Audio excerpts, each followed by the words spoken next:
Whosoever loves much, performs much, and can accomplish much, and what is done in love, is well done.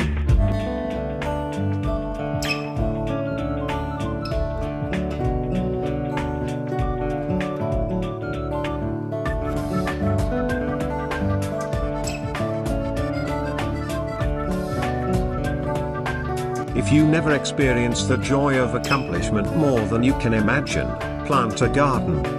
This is the way you enjoyed the fruits of your labor, beautiful blooms, tasty fruits and vegetables, and the joy of having done it all on your own. The love of gardening is a seed, once sown that never dies, but never grows to the enduring happiness that the love of gardening gives.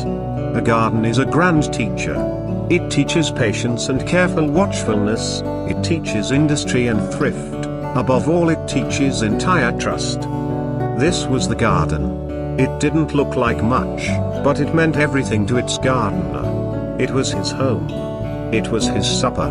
It was his joy. It was a flower. It was alive and wonderful. It gave the gardener hope, and made him want to work even harder.